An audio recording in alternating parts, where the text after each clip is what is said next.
Assalamualaikum warahmatullahi wabarakatuh. Perkenalkan, nama saya Adi Aryatama. Izinkan kami dari kelompok 1 untuk mempresentasikan tugas etika dalam e-commerce.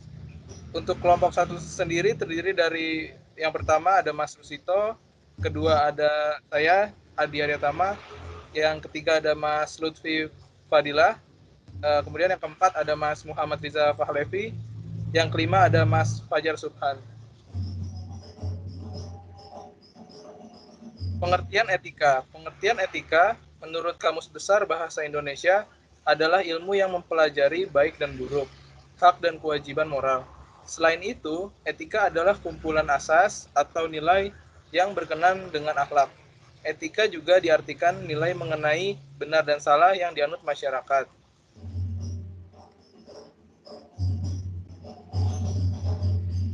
Next. Apa itu e-commerce? Electronic commerce atau e-commerce, segala kegiatan jual beli atau transaksi yang dilakukan menggunakan sarana media elektronik atau internet. Meski telepon dan televisi termasuk sebagai sarana elektronik, e-commerce kini lebih merujuk ke teknologi digital atau internet.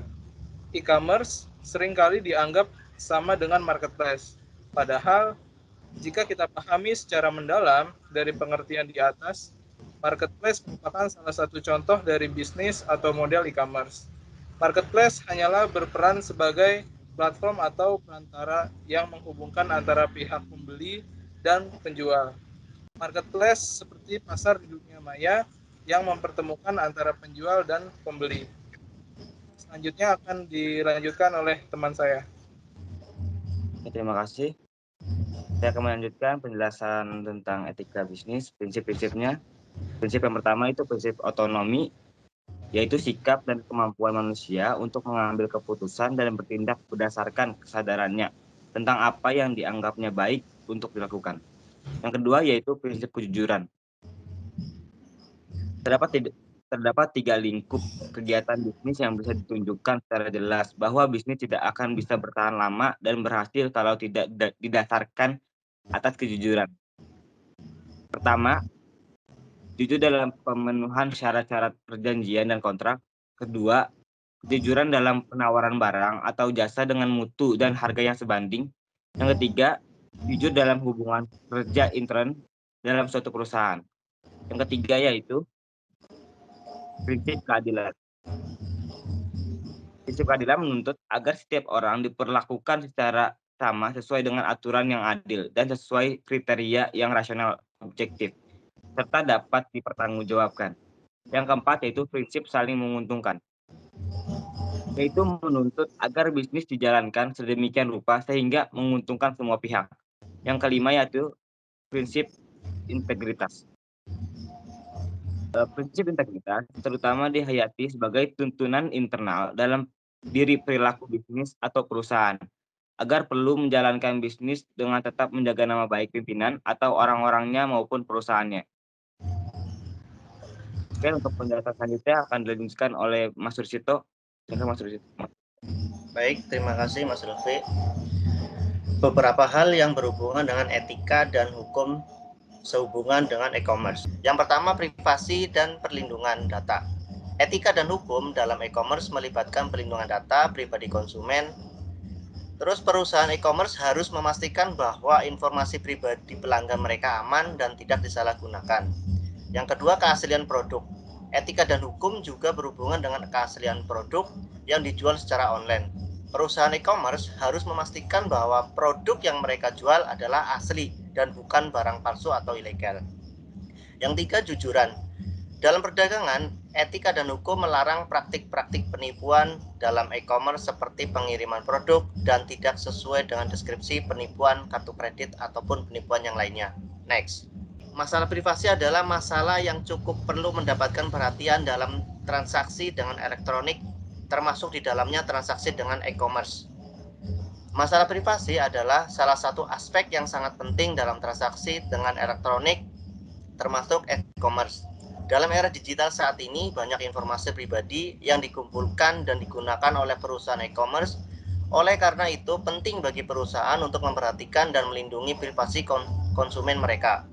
Masalah privasi dalam e-commerce dapat mencakup beberapa hal seperti pengumpulan dan penggunaan data pribadi tanpa izin, pelanggaran keamanan data mengakibatkan kebocoran informasi pribadi, atau penjualan data kepada pihak ketiga tanpa persetujuan konsumen. Hal ini dapat menyebabkan pelanggaran hukum dan merugikan konsumen. Next.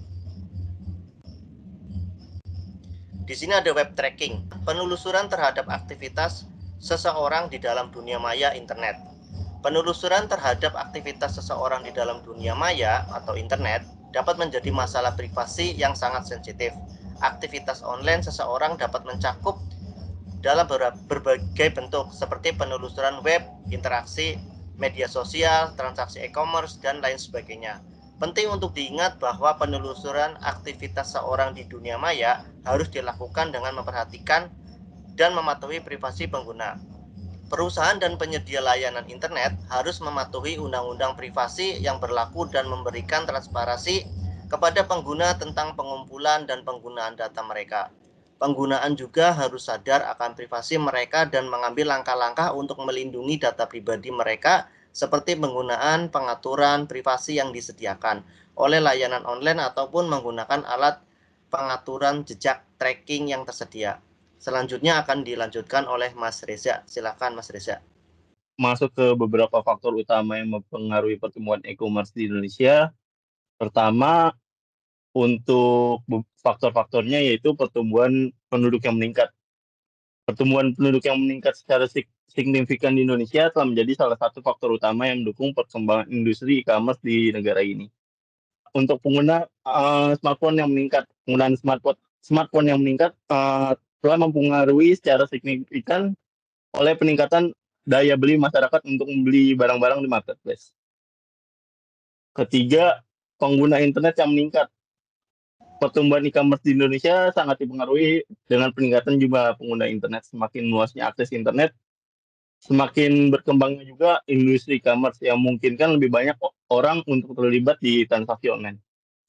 Lalu juga banyaknya pengguna media sosial juga menjadi salah satu faktor utama yang mempengaruhi pertumbuhan e-commerce di Indonesia. Dengan jumlah pengguna media sosial yang terus meningkat, platform ini menjadi sarana efektif untuk memasarkan dan mempromosikan produk atau layanan e-commerce. Yang kelima, perusahaan teknologi finansial yang semakin berkembang atau yang biasa kita sebut vintage juga menjadi salah satu faktor utama pertumbuhan e-commerce. Dengan adanya inovasi di sektor vintage, terutama dalam pembayaran digital dan layanan keuangan, transaksi e-commerce menjadi lebih mudah dan efisien. Perusahaan vintage juga menyediakan solusi pembayaran online yang mudah diakses dan dapat diandalkan seperti dompet digital dan sistem pembayaran elektronik. Lanjut untuk Mas Fajar. Oke, saya lanjut untuk hal berikutnya. Apa saja masalah e-commerce di Indonesia?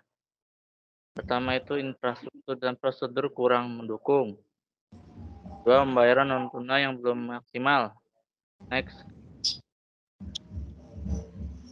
Kepercayaan konsumen yang masih minim. Dukungan dan perlindungan pada pelaku bisnis e-commerce lokal. Next.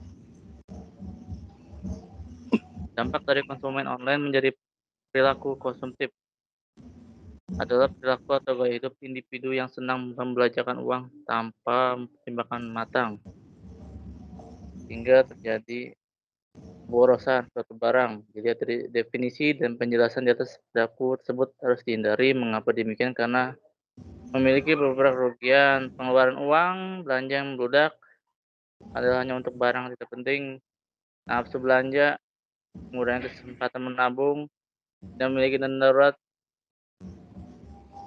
Ya, kurang lebih seperti itu. Ya, terima kasih. Lanjutkan ke moderator. Baik, terima kasih teman-teman untuk penjelasannya di setiap slide.